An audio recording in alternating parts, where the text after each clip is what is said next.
গুনাহগার সাহাবী, কিয়ামতের ময়দানে আপনি রাসূলকে খুঁজে পাবো না। দুনিয়ার জমিনে আপনি রাসূলকে ছাড়া থাকতে পারি না। ও রাহমাতুল লিল আলামিন, আপনি বলে দেন ওই কিয়ামতের ময়দানে আপনি রাসূলের সাথে আমি কেমনে থাকবো? বলে আল্লাহু আকবার। যেথায় আল্লাহ সেথায় নবী, নবী যে মোর নূরের নবী। যেথায় আল্লাহ সেথায় নবী, নবী যে মোর। হায়রে দেখিবি যদি পাগল হবি যা তুই মদিনা। হায়রে দেখিবি যদি যা তুই মদিনা। মদিনা মোর আসল ঠিকানা ভাইজান, মদিনা মোর।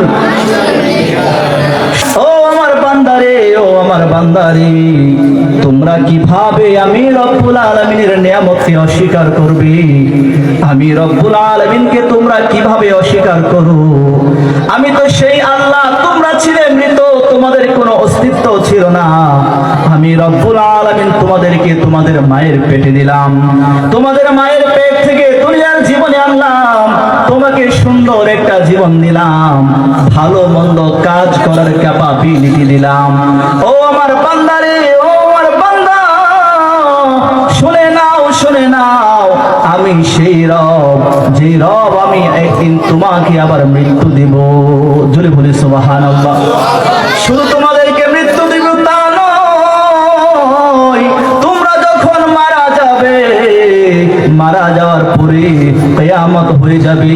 কিয়ামতের পরে সেই দিন তোমরা সবাই আমি রব্বুল আলামিনের কাছে ফিরে আসতে হবে। বলি সুবহানাল্লাহ। এই জন্য সবার কাছে আমি জানতে চাই, সকল ক্ষমতার মালিক কে? আমাদেরকে জন্ম দিয়েছেন কে? আমাদেরকে আবার মৃত্যু দিবেন কে?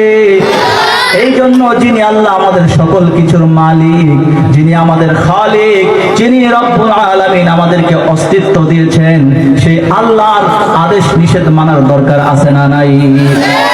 অসীম ক্ষমতা যার হাতের উপর, যার নামে বয়ে যায় ঝরনা নহর, ঝরনা নহর। আল্লাহ আল্লাহ রবে সবই দিবানা, আল্লাহ আল্লাহ রবে সবই দিবানা। প্রভুর প্রেমে মন সারা দাও না, হৃদয়ের জানালা খুলে দাও না, হৃদয়ের জানালা খুলে দাও না। প্রভুর প্রেমে মন সারা দাও না, প্রভুর প্রেমে মন। ও বন্ধুরে, যিনি রব্বুল আলামিন আমাদের জীবনের মালিক, যিনি রব্বুল আলামিন আমাদের হায়াতের মালিক, তিনি রব্বুল আলামিন আমাদেরকে আদেশ দিয়েছেন তোমরা নামাজ পড়ো। কুরআনুল কারীমের 82 থেকে 83 জায়গায় নামাজের কথা এসেছে। এই নামাজ পড়তে হবে। সেই নামাজের মধ্যে প্রতি ওয়াক্ত নামাজের প্রত্যেক রাকাতে আমরা সর্বপ্রথম যে সূরাটা পড়ি, সেই সূরার নাম কি? আলহামদুলিল্লাহ। সেই আলহামদুলিল্লাহর মধ্যে আল্লাহ পাক রব্বুল আলামিন বলে, বান্দারে তুমি যখন আমার কাছে নামাজ পড়বে, আমাকে যখন সিজদা দিবে, কানটা ধরে আমি রবের কাছে যখন দাঁড়াবে, ওই সময় বলো ইহদিনাস সিরাতাল মুস্তাকিম। আমরা নামাজের মধ্যে পড়ি কি পড়ি না? আমরা নামাজের মধ্যে বলি ইহদিনাস সিরাতাল মুস্তাকিম। আল্লাহ আপনি আমাদেরকে সিরাতে মুস্তাকিমের পথ দেখান। আল্লাহর কাছে জানতে চাই, আল্লাহ সিরাতে মুস্তাকিমটা কি? আল্লাহ বলে সামনে যাও, এরপরে হলো সিরাতাল লাযিনা আন'আমতা আলাইহিম। বলি আল্লাহু আকবার। ও রব্বুল আলামিন, আপনি বলেছেন সিরাতে মুস্তাকিমটা কি? এরপর আবার বললেন সিরাতে মুস্তাকিম হলো সেই পথ, যে পথে আমি আমার বান্দাদেরকে নিয়ামত দিলাম। ও রব্বুল আলামিন, আবারও জানতে বড় মনে চায়, ও বাড়ি তাআলা, এই দুনিয়ার জমিনে আপনি আপনার কোন বান্দাদেরকে নিয়ামত দিয়েছেন, এইটা জানার দরকার আছে না নাই? আল্লাহ তাআলা অন্য এক জায়গায় আয়াতের মধ্যে বলেন, তাফসীরুল কোরআন বিল কোরআন, কোরআনের তাফসীরের বিভিন্ন ক্যাটাগরি আছে। এর মধ্যে একটা তাফসীর হলো, কোরআনের সবচেয়ে বেস্ট তাফসীর হলো কোরআনের একটা আয়াত দিয়ে আরেকটা আয়াতের ব্যাখ্যা করা, এটা হচ্ছে সবচেয়ে বেস্ট তাফসীর। আল্লাহ তাআলা কোরআনুল কারীমের অন্য এক জায়গায় বলেন, ওয়া মান ইউতি'িল্লাহা ওয়ার রাসূল ফাউলাইকা মা'আল্লাযীনা আন'আমাল্লাহু আলাইহিম মিনান নাবিয়্যিনা ওয়াস-সিদ্দীকিনা ওয়াশ-শুহাদা'i ওয়াস-সালিহিন। ও বান্দারে, তুমি আমার কাছে জানতে চেয়েছো আমি রব্বুল আলামিন সিরাতে মুস্তাকিমের জন্য কাদেরকে সিলেক্টেড করেছি। সিরাতে মুস্তাকিম কাদের পথ? আমি বললাম আমার নিয়ামত প্রাপ্ত বান্দাদের পথ। তারপরেও তুমি বুঝো নাই, আমি রব্বুল আলামিন এইবার তোমাদেরকে ঘোষণা করে দিলাম, নিয়ামত প্রাপ্ত বান্দারা হলো ওই সমস্ত বান্দা যাদেরকে আমি আমার পথের জন্য কবুল করেছি। ওই সমস্ত বান্দা হলো চার ক্যাটাগরির। কয় ক্যাটাগরির? এক নাম্বার হলো নবীন, নবী রাসূলগণ। দুই নাম্বার হলো সিদ্দিকিন, সিদ্দিকগণ নবীর সাহাবায়ে কেরামগণ। তিন নাম্বার হলো শুহাদায়ে কেরামগণ, আল্লাহর পথে যারা শাহাদাত বরণ করেছেন তাদের পথ। চার নাম্বার হলো ওই সমস্ত বান্দাদের পথ যাদেরকে আল্লাহ গ্রহণ করেছেন, আল্লাহর নেককার সালিহিন বান্দা, আল্লাহর ওলি, আল্লাহগণ বলি সুবহানাল্লাহ। এই আয়াতের শানুজুল যখন আমি পড়তে গেলাম, দেখলাম চমৎকার একটা ঘটনা। আল্লাহ নবীর এক সাহাবী নবীর দরবারে আয়েশা বলে, নবী গো, ও দয়াল নবী রাহমাতুল লিল আলামিন, আমি যখন বাড়িতে যাই, খাইতে যাই, ঘুমাইতে যাই, যখন বাজার করতে যাই, আপনি রাসূলের কথা মনে পড়ে আমি দৌড় দিয়ে মদিনায় চলে আসি, আপনি নবীকে দেখি। ওগো নবী, যখন আমি বাড়িতে ঘুমাইতে যাই, আপনি রাসূলের কথা মনে পড়ে আমি একটা দৌড় দিয়ে আপনার দরবারে চলে আসি, আপনাকে দেখি। ওগো রাসূল, আমি যখন সন্তানদেরকে নিয়ে কোথাও ঘুরতে যাই, হঠাৎ করে আপনি নবীর কথা মনে পড়লে আমি দৌড় দিয়ে আপনি রাসূলের কাছে চলে আসি। একটা মুহূর্ত আপনি রাসূলকে ছাড়া বাঁচতে পারি না। ওগো রাসূলুল্লাহ, আল্লাহ পাক রব্বুল আলামিন একদিন কিয়ামত দিবেন। কিয়ামতের ময়দান যখন কায়েম হয়ে যাবে, আপনি রাসূলের মাকাম তো হবে অনেক বড়, আপনি রাসূলের মর্যাদা তো হয়ে যাবে অনেক বেশি। আমি গুনাহগার সাহাবী, কিয়ামতের ময়দানে আপনি রাসূলকে খুঁজে পাবো না। দুনিয়ার জমিনে আপনি রাসূলকে ছাড়া থাকতে পারি না। ওগো রাহমাতুল লিল আলামিন, আপনি বলে দেন ওই কিয়ামতের ময়দানে আপনি রাসূলের সাথে আমি কেমনে থাকবো? বলে আল্লাহু আকবার। যেথায় আল্লাহ সেথায় নবী, নবী যে মোর নূরের নবী। যেথায় আল্লাহ সেথায় নবী, নবী যে মোর। হায়রে দেখিবি যদি পাগল হবি, যা তুই মদিনা। হায়রে দেখিবি যদি, যা তুই মদিনা। মদিনা মোর আসল ঠিকানা, ভাইজান মদিনা মোর। সবাই রে মদিনা নিলা, আমায় নিলা না। ও নবী, সবাই রে মদিনা নিলা, আমায় নিলা না। মদিনা মোর আসল ঠিকানা, বলুন মদিনা মোর।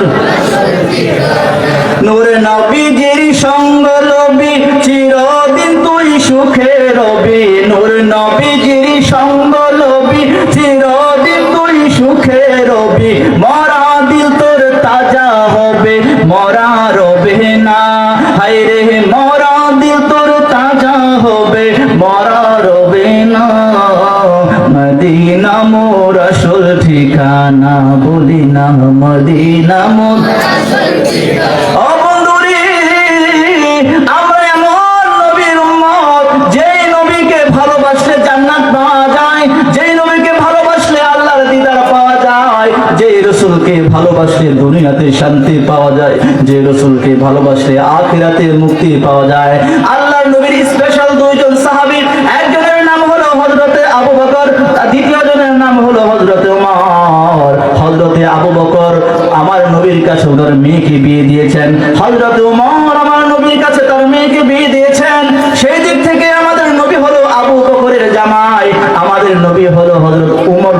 রাদিয়াল্লাহু তাআলা আনহুর জামাই, কথা বলেন ঠিক কিনা? কিন্তু কিতাব সাক্ষী দেয় আমার নবী জামাই হওয়া সত্ত্বেও কোনোদিন একবারের জন্য আবু বকরকে শ্বশুর ডাকে নাই, একবারের জন্য হযরতে ওমর ফারুক রাদিয়াল্লাহু তাআলা আনহুকে শ্বশুর ডাকে নাই। হযরতে আবু বকর ওমর আমার নবীর শ্বশুর হওয়া সত্ত্বেও একবার জামাই বলে ডাকে নাই, কারণ জামাই বলে ডাকলে আমার নবী মনে কষ্ট পাইতে পারে কি পারে না। এই জন্য তারা দুইজন আমার নবীর দরবারে যখন যাইতো, যাইয়া বলতো, ইয়া রাসূলুল্লাহ, নবী গো, আপনার নূরানি কদমে আমার বাবা কুরবান, আপনার নূরানি কদমে আমার মা কুরবান হয়ে যাক। ও রাসূল, আমি বড় সমস্যায় পড়ে গেছি, আমি বড় বিপদের মধ্যে পড়ে গেছি গো নবী, আপনি আমাকে বিপদ থেকে উদ্ধার করে দেন। আল্লাহর নবী দুইটা হাত তুলে যখন আল্লাহর কাছে দোয়া করতেন, মুহূর্তে তাদের সমস্ত বিপদ দূর হয়ে যেত। বলি সুবহানাল্লাহ। আবু বকর ওমর তাই তো ভালোবাসি, ভালোবেসে জায়গা পেলেন নূর নবীজির পাশে, কথা বলেন ঠিক কিনা? আবু বকর ওমর তাই তো ভালোবাসি, ভালোবেসে জায়গা পেলেন নূর নবীজির পাশে। জান্নাতের টিকেট পায় তারা, জান্নাতের টিকেট পায় তারা, হয়ে গেছে জান্নাতি, ভালোবাসলে পাবো মোরা মুক্তি, মুক্তি, ভালোবাসলে পাবো মোরা মুক্তি। হাবিবি যে আমার হৃদয়ের শান্তি, হাবিবি যে আমার হৃদয়ের শান্তি, ভালোবাসলে পাবো মোরা মুক্তি, মুক্তি, ভালোবাসলে পাবো মোরা।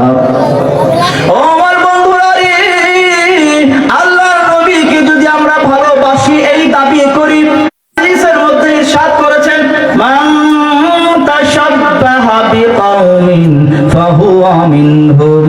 ও আমার উম্মত, তোমরা যদি এমন কোন কওমের সাথে তোমাদের সম্পর্ক রাখো, এমন কোন কওমের সাথে তোমাদের সম্পর্ক রাখো, তোমরা সম্পর্ক যুক্ত হয়ে যাও, পাইতে চাও, তোমরা নাসারা খ্রিস্টানদের কালচার গ্রহণ করতে পারবে না, ইহুদিদের কালচার গ্রহণ করতে পারবে না।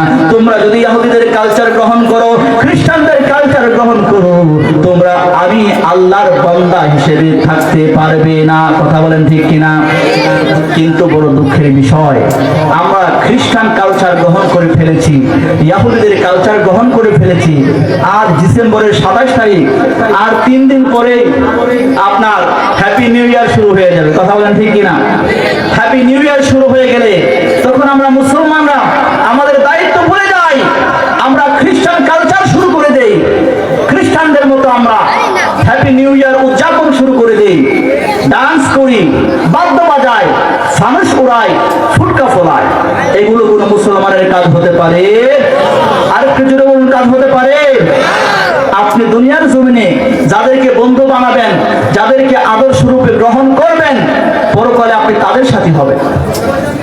আল্লাহ রাব্বুল আলামিন সূরা ফুরকানের মধ্যে বলেন, ইয়াওমা ইয়া'আদ্দুল যালিমু আলা ইয়াদাইহি ইয়াকুলু ইয়া লাইতানি ইত্তাখাযতু মা'আর রাসূলি সাবিলা, ইয়া লাম আত্তাখিয ফুলানান খলিলা। আল্লাহু আকবার। আল্লাহ রাব্বুল আলামিন বলেন, কিয়ামতের ময়দান যখন কায়েম হয়ে যাবে, কেউ যাবে জান্নাতে, কেউ যাবে জাহান্নামে। ওই বিপদের সময় একদল বান্দা থাকবে, একদল জালেম থাকবে। যে জালেমরা তারা নিজেদের হাতকে কামড়িয়ে কামড়িয়ে ছিঁড়বে, বলুন না নাউযুবিল্লাহ। একবার ডান হাত কামড়াবে, আবার বাম হাত কামড়াবে, ছিঁড়বে আর বলবে, হায় রে, দুনিয়ার জমিনে আমরা কি করলাম, কি করলাম। দুনিয়ার জমিনে আমি অমুককে বন্ধু বানাইছিলাম, দুনিয়ার জমিনে আমি সুদখোরকে বন্ধু বানাইলাম, দুনিয়ার জমিনে আমি জিনাখোরকে বন্ধু বানাইলাম, দুনিয়ার জমিনে আমি ঘুষখোরকে বন্ধু বানাইলাম, দুনিয়ার জমিনে আমি নেশাখোরকে বন্ধু বানাইলাম, দুনিয়ার জমিনে আমি মদ্যপকে বন্ধু বানাইলাম, দুনিয়ার জমিনে আমি ইয়াবাখোরকে বন্ধু বানাইলাম, দুনিয়ার জমিনে আমি গাঁজাখোরকে বন্ধু বানাইলাম। হায়রে দুনিয়ার জমিনে তাদেরকে বাদ দিয়ে যদি আমি রহমাতুল লিল আলামিন নবীকে বন্ধু বানাইতাম তাইলে এই কঠিন বিপদের মুখোমুখি হতে হতো না, আমাকে জাহান্নামে যেতে হতো না, আমি যেতাম জান্নাতে।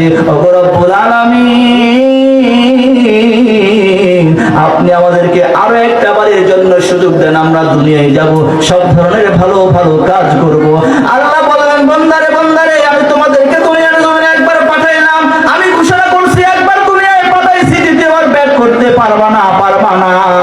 আমি তোমাদের জন্য আমার হাবিবকে পাঠাইলাম, আমার কোরআন পাঠাইলাম, বারবার আমার হাবিব তোমাদেরকে দাওয়াত দিয়েছে, কিন্তু তোমরা আমার হাবিবের পথে কেন আসো নাই? আজকে এই কঠিন মুহূর্তে তোমরাদের স্থায়ী ঠিকানা হয়ে গেছে জাহান্নাম। বলি না নাউযুবিল্লাহ। এই জন্য আমার বাবারা, বন্ধুরা, সময় সংক্ষিপ্ত, আমি স্কিপ করছি, সংক্ষিপ্ত করে বলছি, দুনিয়ার জমিনে আমাদের একজন মাত্র আদর্শ হবে, যদি বলেন তো তিনি কে? আমাদের নবীজি। আমাদের নবীজি হবেন আমাদের আদর্শ। কোন নেইমার আমাদের আদর্শ হতে পারে, মেসি আমাদের আদর্শ হতে পারে, রোনালদো আমাদের আদর্শ হতে পারে, ইয়ামাল আমাদের আদর্শ হতে পারে, আরো কি জানি আছে, এরা কেউ আমাদের আদর্শ হতে পারে? কোন বেঈমান, মুনাফিক, মুশরিক, কাফের আমাদের আদর্শ হতে পারে? আদর্শ হবে তারা, আদর্শ হবে ওলি আল্লাহরা, আদর্শ হবে নবীর সাহাবায়ে কেরামগণ, আদর্শ হবে রাহমাতুল লিল আলামিন। আমরা যদি রাহমাতুল লিল আলামিন নবীকে আদর্শ বানাইতে পারি, আমাদের দুনিয়া হবে ধন্য এবং পরকাল হবে শান্তময়। জোরে বলুন সুবহানাল্লাহ। ও নবী মেরা নবী जो दोनों जहां का बादशाह, वो नबी मेरा नबी जब दोनों जहां का बादशाह, जिसने उनकी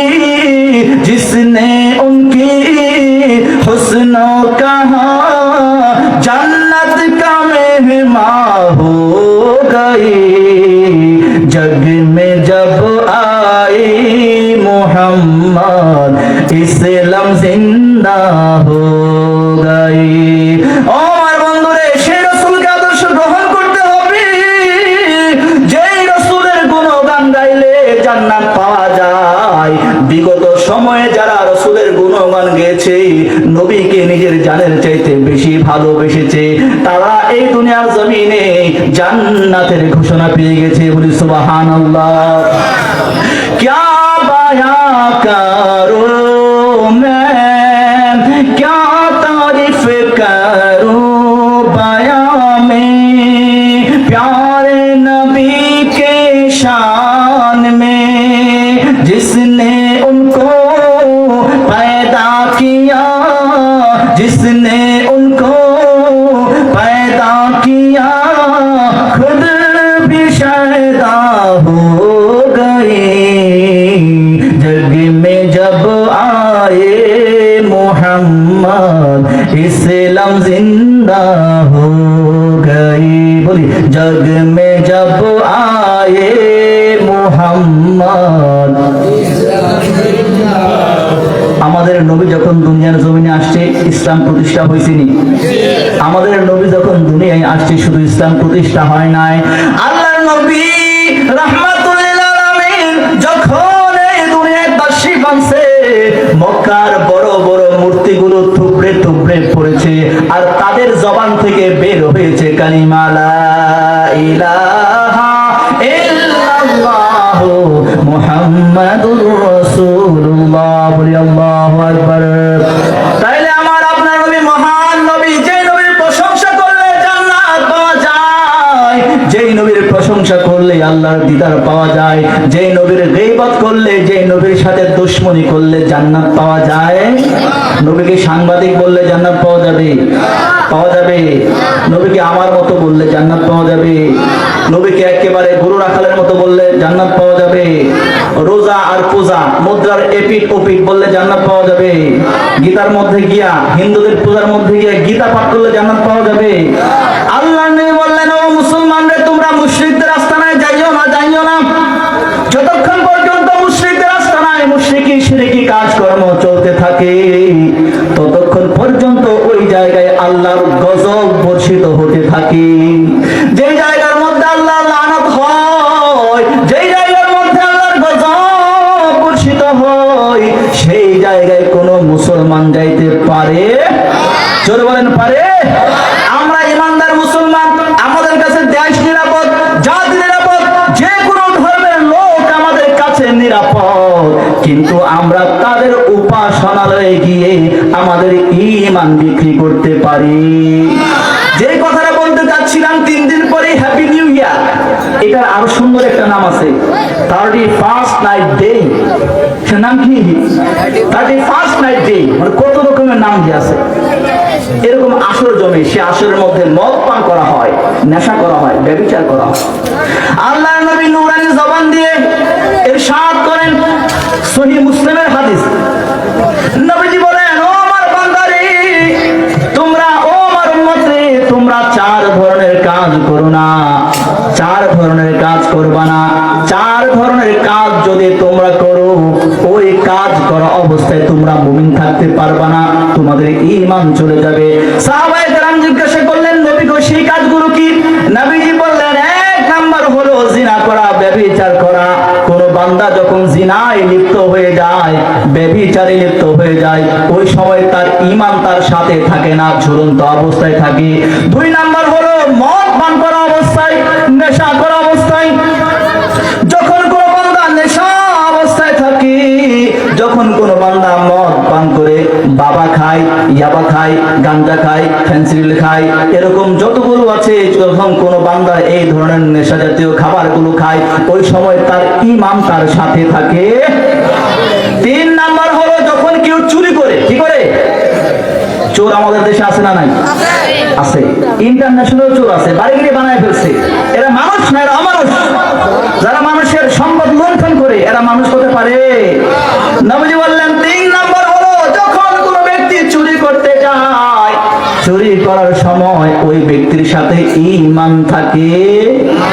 3 নাম্বার হলো ছিনতাই, যখন কোনো ব্যক্তি ছিনতাই করে মোবাইলে কথা বলছে, টান দিয়ে মোবাইলটা লুয়ে যায়, এরকম আছে না নাই? আছে না নাই? একটা মোবাইলের মধ্যে কত সুন্দর গুরুত্বপূর্ণ জিনিসগুলো থাকে। যখন একটা মোবাইল ছিনিয়ে নিয়ে যায় ছিনতাই করে, ওই ব্যবহারকারী অবাক দৃষ্টিতে তাকিয়ে থাকে, অসহায় হয়ে যায়, বলে, হায় রে, মোবাইলটা তুই নিয়ে যা, আমার যে ডকুমেন্টস গুলো আছে সেগুলো দিয়ে যা। কিন্তু কোনো লাভ হয়? আল্লাহর নবী বললেন, 3 ক্যাটাগরির মানুষ, 4 ক্যাটাগরির মানুষ, 4 ধরনের কাজে যারা লিপ্ত হয়ে যাবে, ওই ধরনের মানুষ ঈমানদার থাকতে পারে না। যতক্ষণ পর্যন্ত কাজ করবে, তাদের ঈমানটা আকাশে ঝুলে থাকবে। যখন কাজ শেষ করবে, আল্লাহর ইচ্ছায় তাদের ঈমানটা ফিরে আসতে। তাইলে কেউ যদি জিনা অবস্থায় মারা যায়, সে বেঈমান হয়ে মারা গেল। হাদিসের ভাষ্য অনুযায়ী কেউ যদি আপনার ব্যভিচার, মদ খাওয়া অবস্থায় মারা যায়, সে বেঈমান হয়ে। কেউ যদি চুরি করা অবস্থায় মারা যায়, সে বেঈমান হয়ে। 4 নাম্বার হলো কেউ যদি ডাকাতি, ছিনতাই করতে মারা যায়, সে বেঈমান হয়ে মারা। এই সমস্ত কাজ থেকে আমাদের বিরত থাকার দরকার আছে না নাই? সবাই একটু জিকির করি, লা ইলাহা ইল্লাল্লাহ, লা ইলাহা ইল্লাল্লাহ, লা ইলাহা ইল্লাল্লাহ, লা ইলাহা ইল্লাল্লাহ, লা ইলাহা ইল্লাল্লাহ। হাসবি রাব্বি জাল্লাল্লাহ, মা ফি কলবি গায়রুল্লাহ। হাসবি রাব্বি জাল্লাল্লাহ, হায়রে মা ফি কলবি গায়রুল্লাহ। নূর মুহাম্মদ সাল্লাল্লাহ, নূর মুহাম্মদ সাল্লাল্লাহ, লা ইলাহা ইল্লাল্লাহ, লা ইলাহা ইল্লাল্লাহ, লা ইলাহা ইল্লাল্লাহ, লা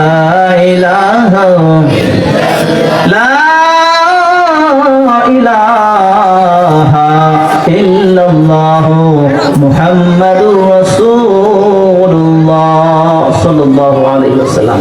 আপনারা কি কথা বুঝতে পারছেন? কষ্ট হচ্ছে? ঠান্ডা তো একটু কষ্ট হওয়ার কথা, কিন্তু তারপরও আল্লাহ রহমত করেছে। গতকালকে আমরা খুবই টেনশনে ছিলাম, যে অবস্থা ছিল, যে বাতাস ছিল, আমরা খুব টেনশনে ছিলাম যে আজকের মাহফিলটা কিভাবে হবে, কিন্তু আল্লাহর খাস রহমত হয়েছে, মাহফিলটা সুন্দরভাবে সম্পন্ন হচ্ছে। এই জন্য আমরা খুশি না বেজার? আমার বাবারা, আমার বন্ধুরা, যেই কথাটা আমি বলতে চাচ্ছিলাম, আমাদেরকে ঈমান ঠিক করতে হবে, আমল ঠিক করতে হবে। কোনো বেঈমানের সাদৃশ্য রাখা যাবে না, কোনো মুনাফিকের সাথে সম্পর্ক রাখা যাবে না, কোনো কাফেরের সাথে আমাদের সম্পর্ক রাখা যাবে না, ইহুদিদের সাথে আমাদের সম্পর্ক রাখা যাবে না। আমাদের সম্পর্ক রাখতে হবে বলে আল্লাহর সাথে আমাদের সম্পর্ক রাখতে হবে রহমাতুল লিল আলামিন নবীর সাথে। কথা বলেন ঠিক কিনা? রহমাতুল লিল আলামিন নবীর সাথে সম্পর্ক রাখলে, নবীকে জানার চাইতে একবার বেশি ভালোবাসলে, সেই রাসূল যদি আপনাকে আমাকে দিদার দিয়ে দেয়, দেখা দিয়ে দেয়, তাইলে জাহান্নামের আগুন একটু আপনাকে জ্বালাইতে পারবে? নবীর এক বড় আশিক, তার নাম ছিল শরফুদ্দিন আল বুসিরি। তিনি মিশরের জমিনে জন্মগ্রহণ করেছেন। অনেক বড় মাপের পণ্ডিত ছিলেন, বড় কবি ছিলেন, বড় শায়ের ছিলেন। রাজ দরবারে বসে বসে রাজাদের সামনে কবিতা লিখতেন। তার ছাত্র ছিল, স্টুডেন্ট ছিল। লা ইলাহা ইল্লাল্লাহ, লা ইলাহা ইল্লাল্লাহ, লা ইলাহা ইল্লাল্লাহ, লা ইলাহা ইল্লাল্লাহ, লা ইলাহা ইল্লাল্লাহ, লা ইলাহা ইল্লাল্লাহ, লা ইলাহা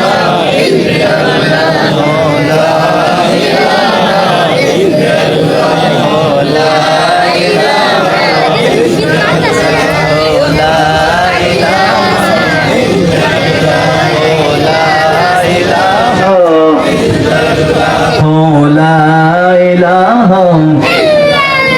আপনাদের কষ্ট হইতেছে না তো?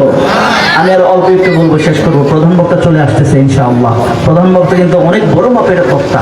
উনি নর্মালি এই ধরনের এলাকায় আসতে চান না, আমি রিকোয়েস্ট করেছি বলে আসছেন। যেটা বলতে চাচ্ছিলাম, নাম হচ্ছে শরফুদ্দিন আল বুসিরি। মিশরের জমিতে জন্মগ্রহণ করেছেন, বড় মাপের কবি ছিলেন। জীবনের একটা পর্যায়ে যখন 50 বছর হয়ে যায়, ওই সময় তিনি প্যারালাইজড হয়ে যায়। চলতে পারেন না, হাঁটতে পারেন না, ঘুরতে পারেন না, বিছানায় শুয়ে গেছেন। রাজ দরবারের বড় রাজারা, মন্ত্রীরা তাকে চিকিৎসা করার জন্য ডক্টর আনছে, ভালো করতে পারে না। কবিরাজ আনছে, ভালো করতে পারে না। এরকম কয়েক বছর চিকিৎসা চলে কোনো লাভ হয় না। একটা পর্যায়ে রাজ দরবারের বড় বড় ডক্টররা, বড় বড় কবিরাজরা বলে দিল, ও শরফুদ্দিন বুসুরি, তুমি সুস্থ হওয়ার আশা ছেড়ে দাও, তুমি মনে হয় আর সুস্থ হতে পারবে না।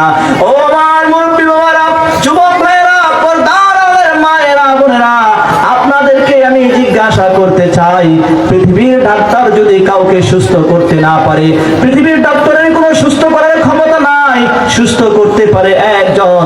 জবানটা খুলে বলুন তো তিনি কি? আর কিছু বলুন তিনি কে? শরফুদ্দিন আল বুসুরি রহমতুল্লাহ আলাইহি ভারাক্রান্ত হয়ে গেলেন। একটা খাতা নিলেন, কলম নিলেন। রাত হয়ে গেল, তিনি রহমাতুল লিল আলামিন নবীর শানে একটা কবিতা লিখতে শুরু করলো। কবিতা লিখতেছে, মাওলায়া সাল্লি ওয়া সাল্লিম দাইমান আবাদান আলা হাবিবিকা খায়রুল খালকি কুল্লিহিম। কবিতা লিখতেছে, লিখতে লিখতে এক লাইন লিখলো, 2 লাইন লিখলো, 3 লাইন লিখলো, লিখতে লিখলে এক টানা 167 লাইন পর্যন্ত লিখলো। লিখার পরে গুনগুন করে গায়, আর রহমাতুল লিল আলামিন নবীর দিদারের আশায় পথ চেয়ে আছে। কখন গুনগুন করে গান গাইতে গাইতে, গুনগুন করে সেই কবিতা গাইতে গাইতে, দুরূদ শরীফের কবিতা, কখন তার 2টা চোখে ঘুম চলে আসছে বুঝতে পারে না। ও আমার বাবারা রে, যখন তিনি ঘুমিয়ে গেলেন, দেখলেন হঠাৎ তার স্বপ্ন যুগে আমার আপনার নবী, দয়ার নবী, তারানেওয়ালা নবী, বাঁচানেওয়ালা নবী, জিন্দা নবী তার ঘরে হাজির হয়ে গেছে। আল্লাহু আকবার। আমার নবী তার ঘরের মধ্যে মধ্যে যখন চলে আসছে, তিনি দেখলেন তার ঘরটা পূর্ণিমার চাঁদের ন্যায় আলোকিত হয়ে গেছে।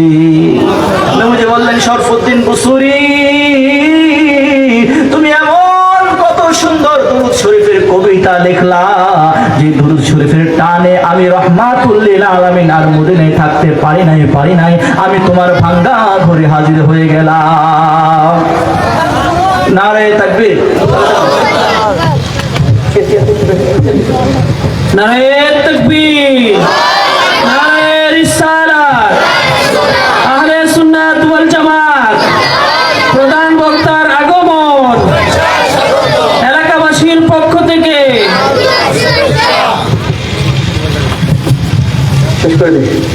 সম্মানিত হাজিরিন, আমি কথা বলে শেষ করে দিচ্ছি। রাসূল করিম সাল্লাল্লাহু আলাইহি ওয়াসাল্লাম শরফুদ্দিন আল বুসুরির ঘরে আসলেন। আয়েশা বললেন, ও শরফুদ্দিন বুসুরি, তুমি এত সুন্দর কবিতা লিখলা, দুরূদ শরীফ লিখলা, আমাকে শোনাও। আমি রাসূল মনোযোগ দিয়ে তোমার দুরূদ শুনতে চাই। শরফুদ্দিন আল বুসুরি রাহমাতুল্লাহ আলাইহি বলেন, মাওলা ইয়া সাল্লি ওয়া সাল্লিম দাইমান আবাদান আলা হাবিবিকা খায়রুল খালকি কুল্লিহিম। এইরকম বলতে বলতে যখন বললেন, ও নবী, আপনি এমন রাসূল, যে রাসূল কোন অসুস্থ ব্যক্তির গায়ে টাচ করতে দেরি, ওই ব্যক্তি সুস্থ হতে দেরি হয় না। যখন এই কথা বললেন, আমার নবী আপনার নবী আর দাঁড়িয়ে থাকতে পারলেন না। আমার নবী আপনার নবী, ওনার নূরানি হাত মোবারক আল্লামা শরফুদ্দিন আল বুসুরির গায়ের মধ্যে টাচ করে। আল্লাহু আকবার। আমার নবী বললেন, ও আমার বুসুরি, তুমি সুস্থ হয়ে যাবে, চিন্তা করো না। নবীর দেহের মধ্যে একটা চাদর ছিল, সেই চাদরটা আল্লামা শরফুদ্দিন আল বুসুরির গায়ের মধ্যে দিয়ে নবীজি চলে যায়। রাসূল চলে গেছেন, চলে যাইতে ঘুম ভেঙে গেল। হায় রে, কি দেখলাম! অবাক করা বিষয়, শরফুদ্দিন আল বুসুরি রাহমাতুল্লাহ আলাইহি ঘুম থেকে উঠে দেখে ওনার শরীরে যে জায়গাটা প্যারালাইজ ছিল, ওই জায়গাটা প্যারালাইজ নয়, তিনি সম্পূর্ণরূপে সুস্থ হয়ে গেছেন। আল্লাহু আকবার। আমার নবী স্বপ্ন যুগে নবীর বদন মুবারক থেকে যে চাদর মুবারক দিয়েছিলেন, সেই চাদরটাও অক্ষত অবস্থায় তার গায়ের মধ্যে রয়ে গেছে বলে আল্লাহু আকবার। তাহলে যেটা বলতে চাচ্ছিলাম, রাসূলকে যদি ঈমান এবং আমল নিয়ে কেউ হৃদয় থেকে ভালোবাসতে পারে, ওই ব্যক্তিকে আমার আপনার নবী দেখা দিবেনই। কথা বলেন ঠিক কি না? আল্লাহ রাব্বুল আলামিন আমাদের সবাইকে ঈমান এবং আমল নিয়ে জীবন পরিচালনা করার তৌফিক দান করুন। সকলে বলুন আমিন। ওয়া মা আলাইনা ইল্লাল বালাগ। আসসালামু আলাইকুম ওয়া রাহমাতুল্লাহি ওয়া বারাকাতুহু।